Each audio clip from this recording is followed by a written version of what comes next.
Welcome to the WAVY Digital Desk. Today we're going to talk about preparing for winter weather. We have Jim Redick here from the City of Norfolk and WAVY's Ricky Matthews, and they're going to discuss what's coming up this winter season for you all to be ready for the winter to come. So here, let me turn it over to all of our guests here, Ricky and Jim. Thanks so much for coming into the Digital Desk today. Thank you.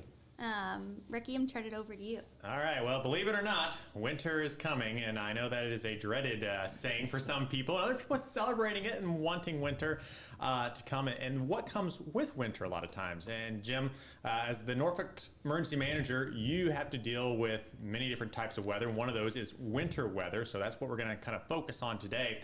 But we'll dabble a little bit maybe into some of the impacts from nor'easters even outside of winter weather with the flooding and stuff as we get into this in a little bit. But as we get started, I wanted to kind of set the stage with our winter weather and how we typically see winter weather in Hampton Roads. So when we look at weather in Hampton Roads, typically we'll average around 6.2 inches for the year. That's about typically equaling about an inch in December, 3.2 inches in January, February, end up with about an inch and a half, and March, sometimes a little bit more. So as we're going into December now, it's that time we have to start watching everything to see if we actually do get a little bit of snow. And we were looking at some of the top 5 snowfall events. And Sarah, I think we have a graphic, if we can pull that up. Let me pull it up on my end too, so that people can see this when I talk about which one. So these will be the top 5 snowfall events for Hampton Roads. And most of this data is coming from the Norfolk International Airport. But 1892, we saw 18.6 inches of snow in one snowstorm. That is a lot of snow. February 1989, 15.4. And then one that a lot of people remember that was relatively recent, is in the top 5 snow events, was December 25th and 26th of 2010, 14.2 inches. We were talking earlier, and you said you were in Virginia Beach for that one, right? Right, sure was. And so that was a storm that I think so many people remember because it came right at Christmas time. We had a little bit of snow start falling on Christmas Day during the evening hours, and then I remember waking up on the 26th and walking through my yard. And in Hampton Roads, I mean, that's a lot of snow to be walking through. And it was over my boots. It was over. The drifts were pretty wild too. We had some 2 or 3 foot snow drifts in spots. So just crazy amounts of snow across the region. But tell everyone a little bit of your background here as emergency manager. How did you get into doing emergency management, and specifically with the City of Norfolk? Sure. Well, it's a labor of love. You want to do what you can for your community. I had prior military service, and when I got out, I still wanted to find ways I could still serve the community, serve my friends and family and loved ones. And emergency management really kind of set that stage. I'd also have to say 9/11 may have had something to do with it as well. So being able to help develop plans with the inclusion of the community, trying to make sure that we can be resilient before, during, and after a disaster, it's really a fulfilling job, but it's certainly one that never ends. As well. And so to your point, we're always planning for hurricanes, winter storms, natural and man-made incidents to make sure that we as a community can work together and get through whatever comes our way. And I know emergency manager is the official title that most people get, but it's really emergency planner almost. You guys are always planning for the next event and planning to handle those events. Well, I like that you said that, because it's not even, Eisenhower said, it's not the plan, it's the planning. And the relationships that you build during that planning phase, and realizing not only who has what capability and exchanging business cards, but also building trust, knowing who you can rely on during those times of peril. That's a constant thing that we're always trying to do. And thankfully in Norfolk, we have a lot of partnerships built on trust. And so partnerships for Norfolk extend from the city, but also to the different entities that you guys have to work with. Let's talk about a topic that I think many people are probably interested in when it comes to winter weather, and that's once it snows, getting rid of it off the roads and making the roads back to a drivable condition. What are the steps that the city has to take once the snow starts falling, or even before the snow starts falling, to make sure they're ready for when winter weather moves in? Sure. Well, just like our friends in VDOT, our crews will put down a brine solution on the roadways, certainly over bridges and overpasses, to try to prevent the snow from sticking and freezing on those roadways. If we're not doing that, it's because it's raining. And there's been many times we've had rain leading up to snow, which that will really serve to wash away any brine that we put down. And so after that, we look at our primary roads and our secondary roads. And along with life-saving, stations, either police stations, fire stations, over by the medical complex, over by the hospitals, to make sure that we can get ingress and egress. But otherwise, we're focusing on those primary routes initially. And it's going to take more than one swipe with the plows to get those done. But if you look at the lane miles, the amount of lane miles we have in our primary and our secondary roads, it's really from here to Little Rock, Arkansas. There's a lot of lane miles to cover during that phase. That's wild. You think about that. I mean, it would take several hours to drive from here to Arkansas, Oh, sure. and those miles. And you got to think the weather's bad, so you're not even driving at speed limit speeds. Absolutely. So, but with cleaning off the roads, how many different types of units are you guys using? I mean, I know in other cities they're using not just snow plows, but even just sometimes city front loaders and things like that. Does Norfolk do the same? We do. So again, I'm from Ohio. And so first of all, a snowstorm to me means something different than a snowstorm here. But knowing that we're such a transient population and knowing the infrequency by which these snowstorms come, there's a lot of folks who aren't used to it. So even those of us who can drive in the snow, there's a lot of folks who can't. But also like Ohio and Pennsylvania and other places northeast and those who experiencing these snowstorms often, they're equipped to handle it with a quickness. It doesn't make sense from an economic standpoint for us to invest in so much equipment that will also require maintenance, training, and all the things throughout the year. So we do have equipment, but we also have contracts. We also have memorandums of understanding, and we look to bring resources in from out of the area to pay those costs, those one-time costs, versus a continuous, updates and budgeted items throughout the year. Is there anything residents can do to make the cleaning of the roads and getting the roads back to drivable condition easier for city crews? Well, it's a challenge. So residential roads are roads that we don't clear, and there's a very good reason for that. It's for those who are familiar with the Norfolk community. A lot of our neighborhoods are really narrow. Those roads are very narrow, with cars parked on both sides of the street. The Ghent areas, Oh, especially, absolutely. yeah. So to get a plow down the middle of that area, not only are you vulnerable to hitting the vehicles, but also plowing them in so they can't even move. So understanding that that's a challenge for us. There have been discussions about what the community can do outside of the primary and secondary roads that we're already looking at. But at the same time, the sun plays a role in melting those areas sooner than we would be able to get to them anyway. Right. So because of those difficulties sometimes of getting around, what you and I and most entities usually encourage people to do is just, hey, stay home if you can. Right. I know that's a challenge because we have many people who work in the medical fields, or we have people who work in essential jobs and they have to get to work. I mean, myself included, I have to get to work when we have snow go in. So what are some of the things that people should do to make sure if they have to travel in a winter storm, they're safe and they're prepared? Well, I mean, just be very cautious on the roadways. And we say the same thing. If you don't have to be on the roads, don't. But if you have to be, then drive with the utmost caution. So one of the points that you made is the fact that something that we realized early on, we rely on a lot of folks who rely on public transportation to clear the ice and the snow from a lot of our facilities, walkways, and the like. And so there was a time where we weren't necessarily in coordination with our friends from HRT, and they would clear their bus stops before we would clear the street, which would block them back in. And so now, again, we have a fantastic partnership with HRT, and all that stuff is in sync.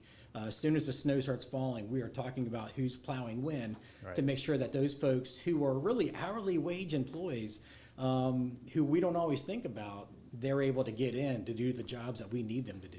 That's a fascinating thing. And Sarah, we were talking earlier before we began this about not just people who have to travel, but the homeless population and other people who don't have spaces to go. So when these cold weather events move in, is there anything the city offers or places where these people can go to try and stay warm? Absolutely. So the key word is cold weather. It doesn't even have to snow. We work with our public health department. We work with our community services board, who has an office to end homelessness. Thankfully, during the pandemic, one of the things to be thankful for was the ability to purchase a hotel for a lot of our homeless residents. And so most of them already have a place to stay. I wish that was the solution and there was never a problem ever again, but it is a growing problem, and there are still folks out there. But they have Tiger teams that go out, they know where to look, they know how to reach folks and transport them to a location, wherever it's going to be for that particular storm, to get them out of the environment, to save life and limb. Right. Let's talk a little bit. We'll kind of pause here for a second, and I'll pull up a graphic here. Give me a second to get it going, because I want to talk about when winter weather is pushing in, how we as meteorologists and the National Weather Service alert people. So winter weather alerts are typically issued when we get these type of storms pushing in. The first one is a winter weather advisory. Those are issued for snow that we're expecting, but oftentimes it's kind of just minor snow. And that's a relative term around here, because minor snow can be a half an inch, and if it falls on the road, that can still cause some issues. So even though it may just be a winter weather advisory, you still want to make sure you are prepared and take those alerts seriously. The second type of alert that we typically issue ahead of a storm is a winter storm watch. That means that significant snow or ice amounts are possible across the area. Typically they're issued about 36 hours, maybe sometimes up to 48 hours ahead of a winter storm, depending on how confident we are that it is going to occur. And then finally, the winter storm warning, that's issued when significant snow and or ice amounts are expected across the area. That's kind of the, hey, heads up, this is going to be a bigger snow, and you want to make sure that you are well prepared when those type of storms come in, because those are the ones, Jim, that sometimes can have the heavy wet snow with them, and that can cause power outages, Right. Which goes to another problem that we can have, and that's heating your house. A lot of people will try to take many different ways to heat their houses. So what are maybe a couple ways that you don't recommend people try to heat their homes, and then maybe a way or two that you would recommend for people to try and stay warm when the power is out during some of these bigger winter storms that we get? Sure. Well, so our fire friends would say don't put a generator in your home, because that would cause carbon monoxide. And unfortunately, that happens a lot. Not so much in Norfolk, because I think our friends in fire rescue do a good job getting the message out. But other places, every time there's a winter storm, you hear of somebody who did take those types of things in their homes, and then their families paid the ultimate price for that. But I mean, we typically refrain from encouraging candles in case there's a gas leak, because once the flame hits the gas, then there's sadness that results from that. So I mean, plenty of layers. Whether you're inside or outside, plenty of layers, and making sure you're staying warm that way. One thing that people did, we had a big ice storm, in Charlotte back in 2002, and so many people were taking blankets or sheets and covering their windows to try and insulate their home a little bit better.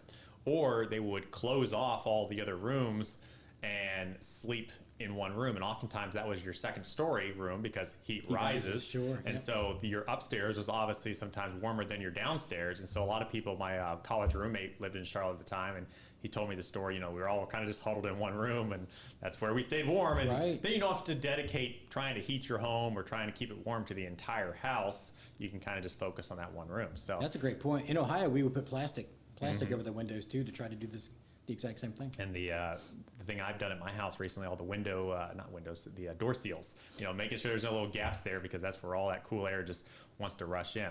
All right, so we talked about home safety. We talked a little bit about driving safety. Is there anything I'm missing? Is there any other big aspect of winter weather that people need to prepare for? One thing that we didn't talk about, which can go back to the medical stuff, is with clearing snow, the snow plows, they're mechanical, they can clear it, but we get a lot of heavy wet snow around here, and that can cause some serious medical issues if people aren't careful. Oh, absolutely. Is there any tips you would give people if they are going to go out and clear the snow? What do they need to watch out for? Sure. Well, so I'm glad you differentiated between a light fluffy snow versus a hard wet snow. Yep. Two totally different scenarios. And one will be a lot easier to get off the roads than the wet stuff. So when it's wet, it's going to take a little longer. To your point earlier, it's going to cause freezing, and that makes it challenging, and it'll take longer to get it all cleared. If I'm in my driveway trying to shovel all that off, take plenty of breaks. Right. Dress appropriately and take plenty of breaks. Don't overdo it, because you could get hypothermia, or your heart may not be, able to do that extraneous activity. So just make sure that you're able to perform those actions, take plenty of breaks, take your time, and it'll eventually get done. It's a sad reality, but in a lot of natural disasters, people die after the storm, or they get injured after the storm because they're trying to clean it up. With hurricanes, people have generators and they have the carbon monoxide with that, or the chainsaw incidents and stuff after snowstorm or after hurricanes and tornadoes. And so that's a good point. Even though the snow may have ended and you're trying to get back to normal, you got to take it slow and take it careful. Really do. All right. Anything I didn't hit on that you wanted to bring up and just kind of mention to the viewers or mention to the folks from Norfolk before winter weather pushes in this year? There's simple things that people can do. One is get to know your neighbors, because there may be someone on your road who lives in isolation, who may not have family to check on them. We want to make sure that they're okay. And just a knock on the door can really be a matter of saving someone's life. But also figure out how you can stay informed throughout. So not only watching WAVY, but also sign up for Norfolk Alert. We can let you know if there is an extended power outage, if we're going to open shelters somewhere. We want to make sure you know what we're doing from the city. So being able to get those types of messages throughout, I think is crucial. Okay. Well, anything, Sarah, you wanted to add? Yeah, just a few questions. So I guess one of the big questions, as far as school is concerned, or maybe after school activities, where do you all make those calls and decisions? Is that something that, you guys can let people know in expectation, or can you just shed some light on that? Absolutely. Well, so I don't speak on behalf of schools, and it is the school's decision to modify their operations. But I have a really good relationship with Dr. Birdsong, the superintendent, so I make sure that they are aware of the same information that we have, so they can make the most informed decision on what to do. We've really worked well together, and they have considerations that a lot of us in government don't. So if we're not going to plow residential roads, then what does that do for the school buses or the children who walk to school? Are they able to do that safely? Likewise, one thing that I wasn't necessarily aware of when I first got here from Ohio is a lot of children don't have coats. They don't have the clothing, that cold weather clothing. And that's also a consideration to take into account, whether you really should have school or not. So when there's a lot of angst about why schools may not be open, there are considerations for the school safety, the student safety of whether or not they can get there, or even if the buses can operate in those conditions. Right. And then Ricky brought up the good point of shoveling the snow. How do you all sort of source out, salt for the road, or maybe those sidewalks that after snow and after shoveling can then have ice on them? Sure. Well, we have plenty of tons of bulk salt, concrete, sand, not to mention the brine that we had talked about earlier. So we have a lot of that equipment already. We have crews from Department of Public Works, General Services, Public Utilities, even the Sheriff's Office inmate workforce. Everyone is assigned different facilities on what they're going to do in and around those areas to make sure that they're clear. If we need to bring in more salt, then we do that by contract. Also working with our localities as well, our friends in Virginia Beach or Chesapeake. If they have salt that we need, that's a phone call away. We can help each other out until we bring more of that product into the area. That's an interesting point you bring up with the different municipalities.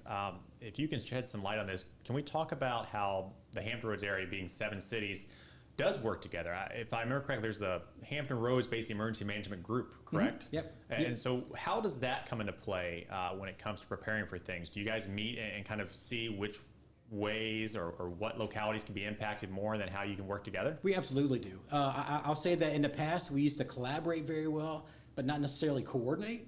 I think we're at that coordination phase now. We have fantastic relationships among the elected officials as well as the emergency managers, the city managers.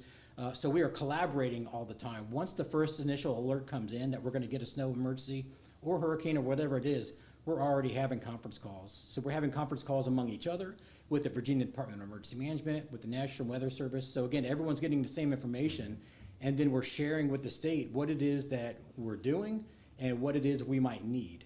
And then during those conversations, we talk about how we can help each other out at the local level or the regional level before even bringing in assets from the state or beyond. And that is a pretty rare thing. I mean, with a lot of people remember the circus blizzard, for example, where if I recall correctly, the National Guard was brought in to kind of help out. Right. I mean, that's almost an extreme scenario. It doesn't happen very often, but it's a resource there for the municipalities to reach out to, right? Absolutely. Well, and plus that was in 1980, and certainly the skills and the technology from the meteorological field have improved immensely. And so I can't imagine something like that happening again. But yeah, I mean, it's making sure that we bring in the resources that we need. National Guard is another incredible asset that we have, who can make life-saving missions during those times with the vehicles that they have, the skills that they have. We bring them in occasionally to partner with our fire rescue folks to make those life-saving missions, to get folks to the hospital and things like that. I mentioned we would hit on it, tidal flooding. You know, when we get these winter weather events, oftentimes it's because of an area of low pressure off the coast. So we can have tidal flooding as a result of that too. What are some of the main locations in the city of Norfolk that people need to avoid when we get tidal flooding? Sure, well, and we will always put this on our website as well leading up to an event. But I mean, you're looking at areas over by Ghent, South Beach, you're looking at Tidewater Drive, over by Tidewater Park Elementary. You're talking about the Hague area, Brambleton. I mean, all those particular areas. And to your point, during winter weather, that could freeze. And you add a layer of snow on top of that with sub-freezing temperatures, it's going to take a while for that ice to break down and go away. I mean, the water comes up, there's a little residual water left there, and then that freezes, and then you get the snow on top. Yeah, we've seen that before, to where now underneath the layer of snow, there's ice, and that is just where the treacherous travel conditions really come in. And we talk about the vehicles that National Guard has. We have a great relationship with the Tidewater Four-Wheeler Drive Association to help get folks to and from work who are critical staff. But they've told us that, you know, their vehicles can get through the snow, but nobody can compete with the ice. The ice, everyone's vulnerable to. So, all right, Sarah, any other questions that were coming in?